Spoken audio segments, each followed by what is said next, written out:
Ladies and gentlemen, welcome to episode number 1. What this show will be it'll be a show where I sit down with various men to discuss how we can grow and be better as men, and how we overcome, personal challenges, anxiety, depression, creative blocks, and the like. And I'm really looking forward to starting this journey. And I could not think of a better person, a better man, to be guest number 1 on Man to Man. He is the werewolf of Brooklyn. He is one of the biggest badasses I know. He is let me tell you what he is. He is a rising tide that lifts all ships, really and truly. And if you don't know who this man is, you will by the end of this, and you will fall in love with this man and who he is. Ladies and gentlemen, the one and only Tom Cheshire in the house. Hello, sir. Hello. Thank you for having me. It's a pleasure to have you as guest number 1 on the show, and it is a thrill to be talking with you again. So, it's my pleasure as well. I'm honored. Thank you for having me. And I know you're in the middle of a lot of stuff right now, so for you to take some time out of your busy schedule to do this really means a lot to me, man. Really means a lot to me. Anything for a friend, and also I believe in you and the projects that you're working on. So no problem at all. So let's start this conversation by seeing where you were born. So where in this wide world of ours were you born? I was born in Kew Gardens Hospital, which is in Queens, New York. And from what I understand, a year after I was born, they took a cannonball and destroyed the hospital. I don't think it had anything to do with my birth, but they destroyed it. And grew up in that neighborhood, Kew Gardens and Richmond Hill and Forest Hills, Queens, which is about 20 minutes out of Manhattan. It's one of the 5 boroughs, and it's a great place to grow up because it's every nationality. I grew up in a Spanish household. My mom and my sister, my grandmother who lived with us, spoke Spanish.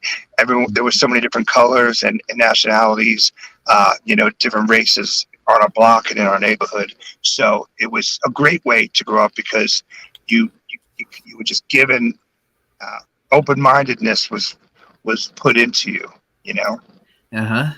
And that is a great way to be, growing up with that open-mindedness ingrained into you. So you grew up in Queens, right smack in the middle of New York City. Tough place. Place. Yeah. Were you encouraged early on to be open about how you were feeling, or were you raised with, don't open up, don't tell folks about your feelings and stuff like that? If you cry, I'll give you something to cry about, things like that? Good question. I was encouraged certainly to express my feelings and be open. That being said, then you get a little bit older and you hit your adolescent years, and sometimes you're around people who they discourage that and make fun of that, and even be bullies and beat you up when you act that way or think that way. But I certainly was encouraged to be that way from my folks, my mother, my father, my sister, and I encouraged my younger brother. And then, like I said, my grandmother, who's my mother's mother, who came over from South America, she lived with us, and she was probably the most important woman in my life. and certainly still is in the top 3 of most important women in my life. I constantly, every decision I make, I think about her. She's not with us, but just a very, very wonderful, wise. I think she was 4'11". She was tiny, but in that tiny package, she had a lot. She had a lot to say, and she was so thoughtful and giving and kind and smart. And I'm so thankful that you are carrying on their mission today of Oh, openness, kindness, and love. I love that so thank much. you. Yeah. So talk a little bit about, how you got started into music. When did you Uh-huh. first get bit by the bug musically?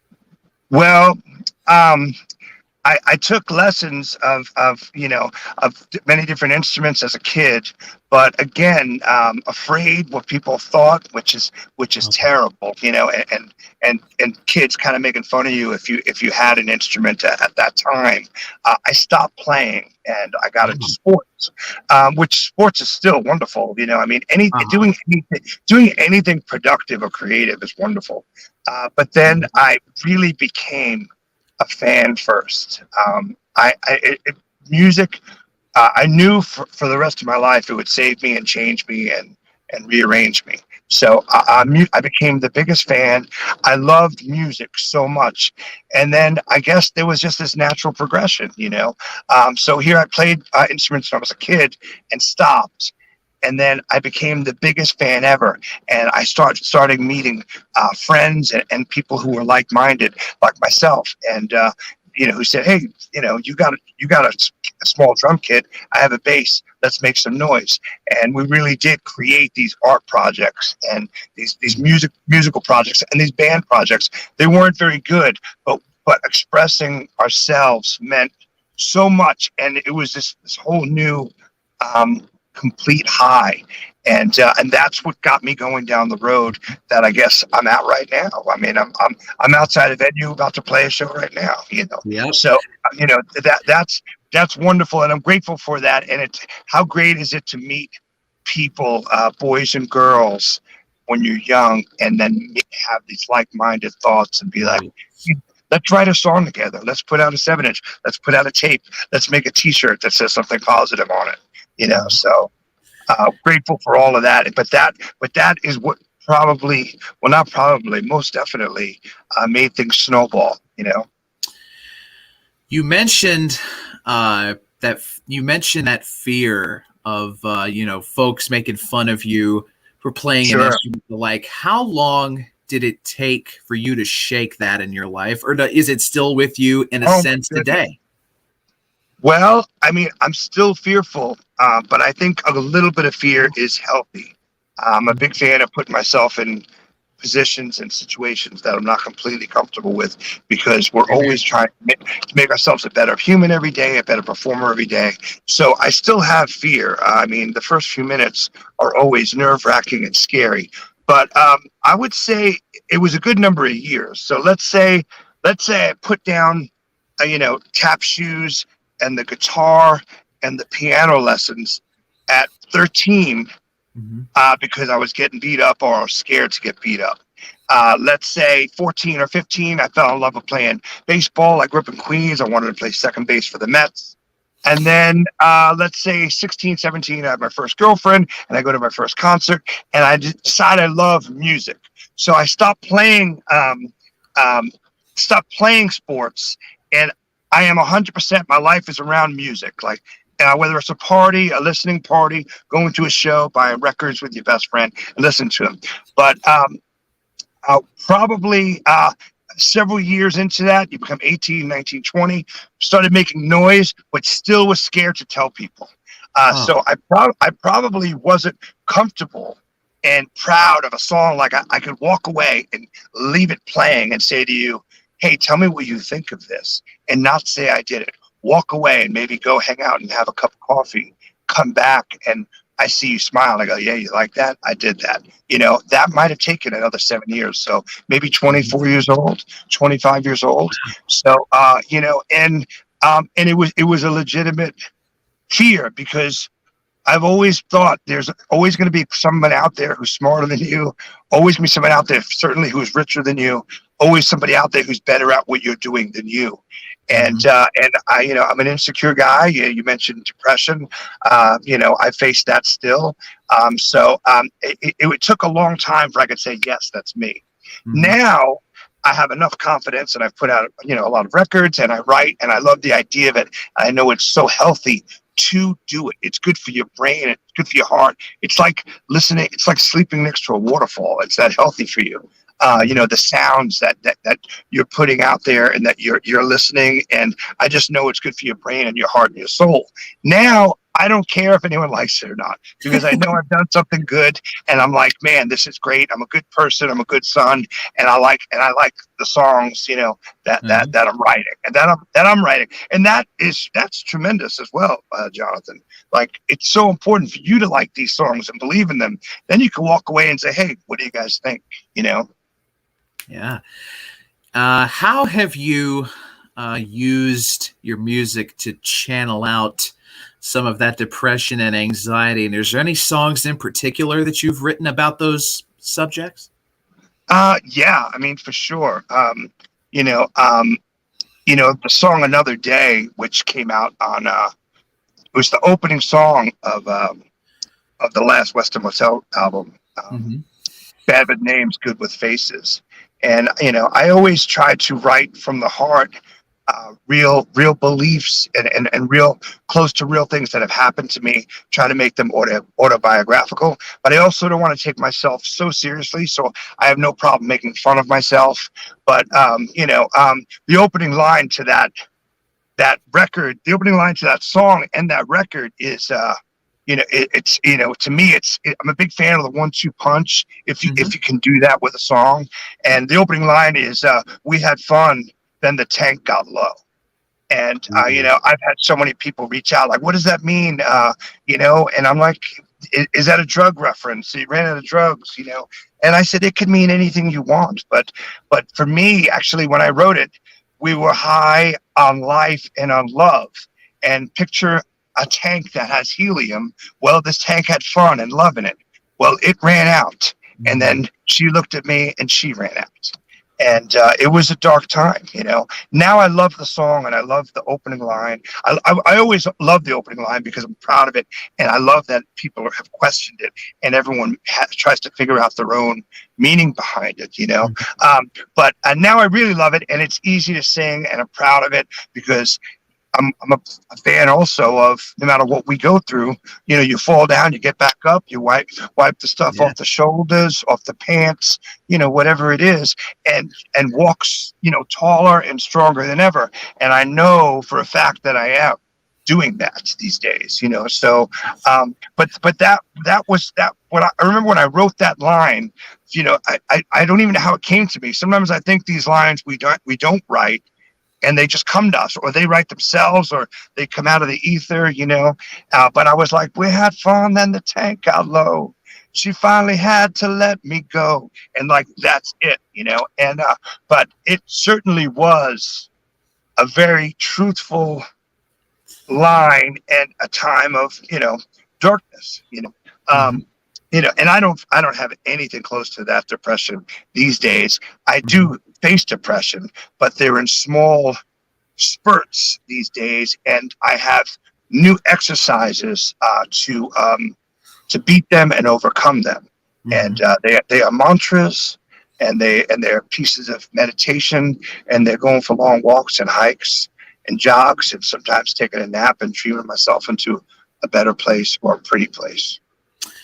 One of my favorite moments of you in all the time I've known you was, I forget when it was, but I believe it was the first show you did after COVID came down. You jumped on KMH and gave a poetry reading that pulled at everybody's heartstrings. And I so appreciate you for being that open and just opening your heart like you did. Of course, you do that in every one of your concerts, your poetry streams. It don't matter what it does, but that particular day, it was like we saw a whole different side of you. And I wanted to know how, like, when you get moved to tears on a stream or in a concert or something like that, does that linger with you at all? Do you think to yourself, "Oh, I It shouldn't does. have done that"? But Well, luckily, I'm past the part where I say I shouldn't have done that. I mhm. think anyone, especially in the Come On to My House family, we've all met and become like multi levels of friends and Oh, peers. yeah. We love and respect and understand each other. And I love that. So I don't think it's ever at the point where like, oh man, I shouldn't have went there. There Mhm. might have been a time like that years ago. Like, man, I need to have this bit more of a tough persona and Yeah. not show that. But no, I'm very okay with it. All of my relationships that I've had, with women over the years, they certainly, I'm proud of all of them. I'm friends with all of my exes, and that's a Mhm. huge thing. And it's not easy for everyone to do that. But we've developed this friendship and love and respect for each other before, after, and later. And one thing they've always said is, "My goodness, I certainly always appreciate how you know." You've broken down some barriers, and you'll prove that it's okay for a big dude to once in a while cry or be sentimental or emotional. That being said, talk about affected. There have been several shows, and I remember the show that you're talking about. And Mhm. speaking from one poet to another, I'm a huge fan of your writing, your poetry, and Thank you. even more your delivery. I love your voice and the voice that you put out Thank there when you read the stuff.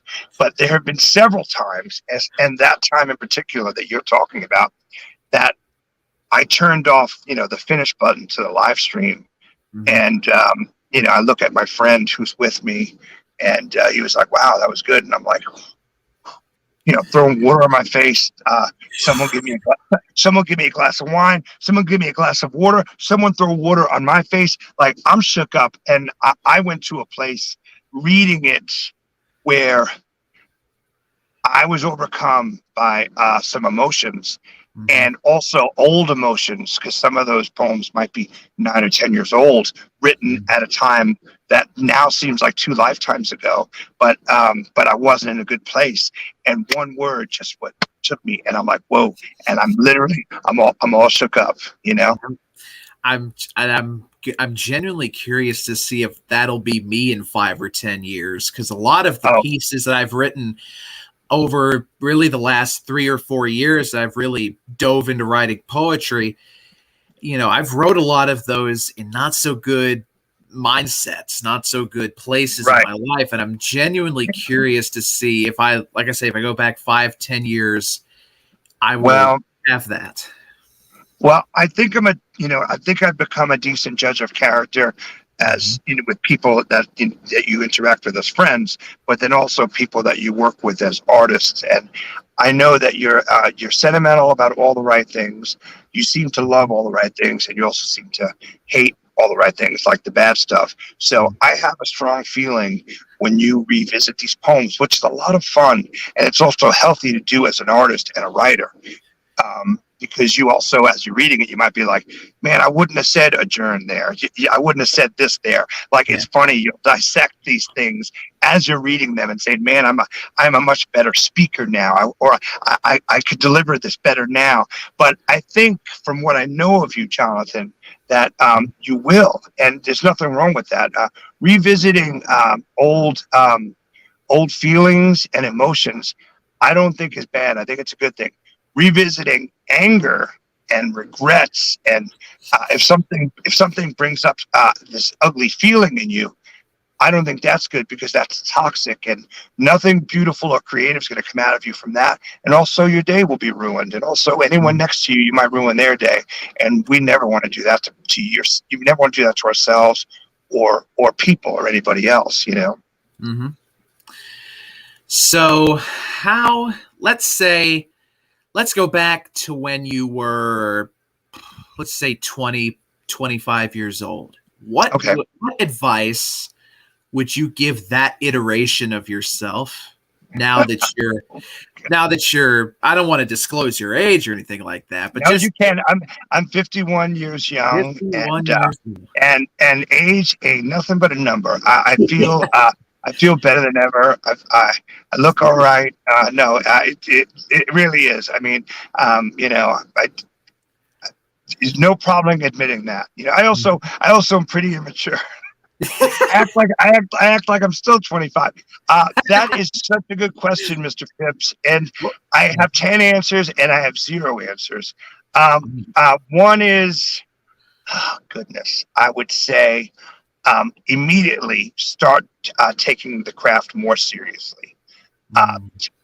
My mistake that I made in my early years was, and it goes back to that insecurity, is if someone said they didn't like it, which most of those people aren't even trying. Like, it's so funny that people will say, I don't like that. I'm like, okay, well, let me hear what you've done. Oh, I don't play music or do anything. So they're just people who aren't happy, who don't like even themselves, But what I would say is just take the craft, whatever it is, whether it's, playing bongos in a Cubano 4-piece band or whatever, writing poetry, learning banjo, learning ukulele, like our friend Sylvia. Yes.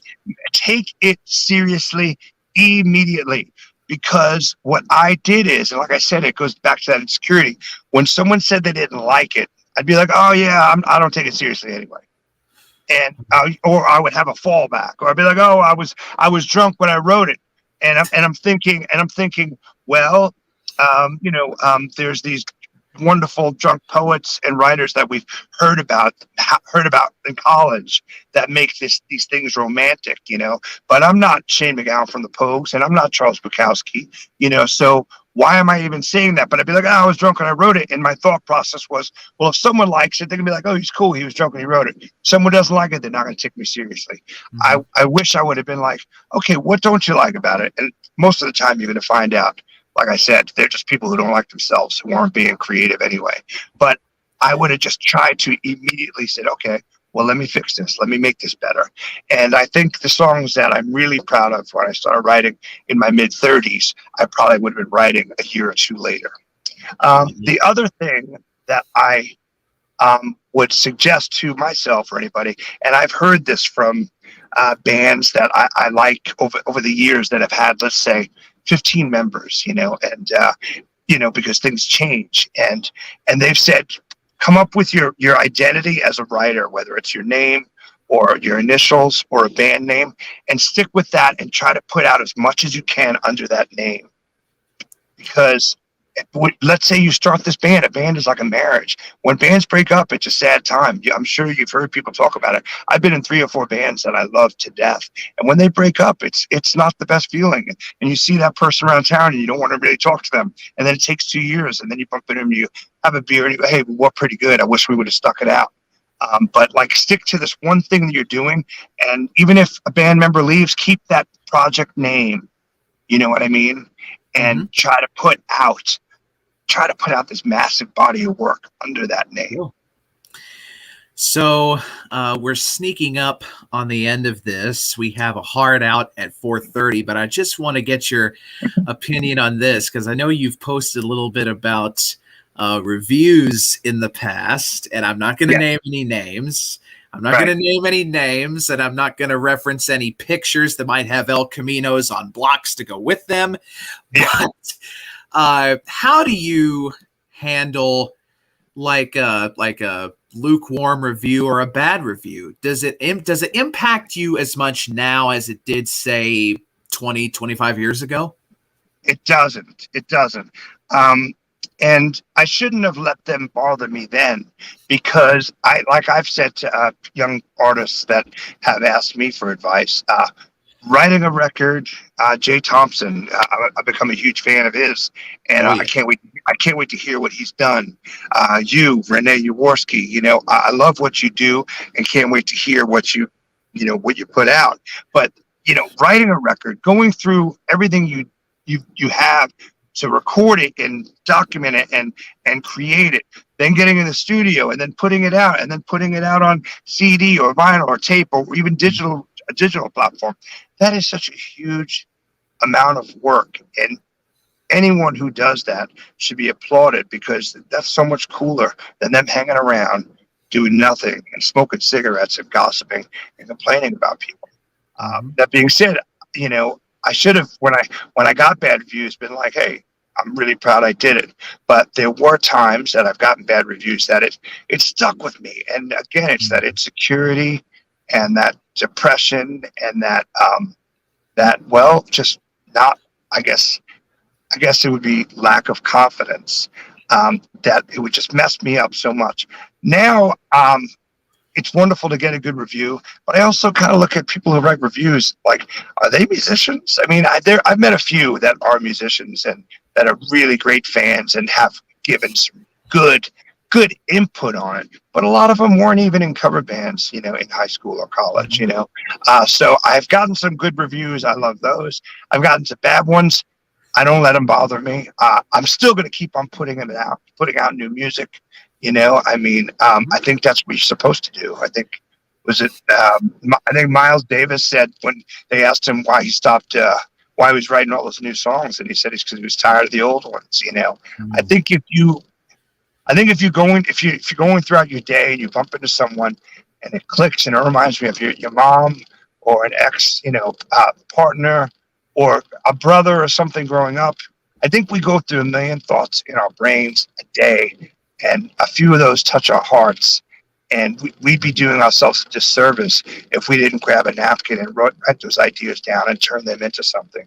Whether it's later on a painting, or a poem, or a song, And that right there is such a wonderful, also, piece of therapy for you to do. That's free of charge. That's not going to a therapist. It is just so good for the soul. Like I said, it's like going to sleep at night to the best rain app, or like sleeping and hearing a waterfall is just good for you.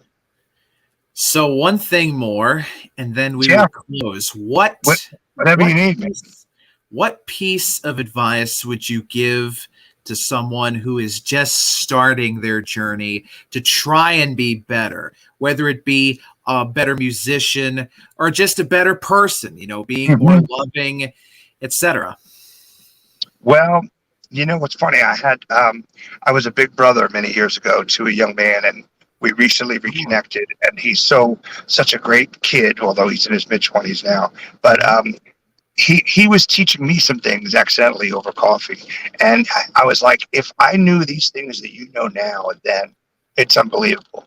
I think you need to, Peter Gabriel said, stand by excellence. So surround yourself with really talented people who only can inspire you and teach you.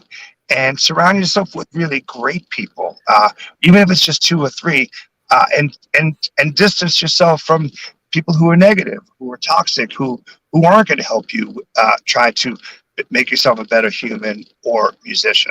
So, and also listen to the greats. Like, if you're trying to be a great writer, find your 5 favorite writers and read everything they did and read every interview they did. And if you're trying to be a great songwriter, listen to the great songwriters. And, I think it was Elvis Costello who said, what is it? I got so much going on through my head. Basically, he was saying ripping someone's song off is the best form of flattery. I read that one of it. I think it was his first book. And I don't think you should rip off an artist completely, but certainly there's a few songs of mine that I know at the beginning of the song, I was trying to, in my brain, write a version of a Cat Stevens song, and now it sounds nothing like that. But I know I was at a time where I loved Cat Stevens and Jim Croce, and I was like, listen to these weird, awesome, beautiful human, song makers and songwriters from the 70s. And what is it? It's verse, chorus, solo, chorus, song over. And I was like, wow. A good melody, a good hook, and maybe some smart, a smart verse. I can come close, and that's what I was shooting for. There you go. So, Tom, thank you so very much for being the first guest on Man to Man, and thank you to Renée Yaworsky, producer extraordinaire, who is making everything happen behind the scenes. Tom, I can't wait to talk with you again soon, and Renée and I can't wait to be working with you and Mako Fumi and so many wonderful others down the pipe. Yeah, let's work on more. let's work on projects and continue to build each other up. Thank you for having me, and congratulations. That's a great idea for a show. Thank you, sir. Again, thank you for coming on, and to all who are watching, thank you for tuning in and showing love.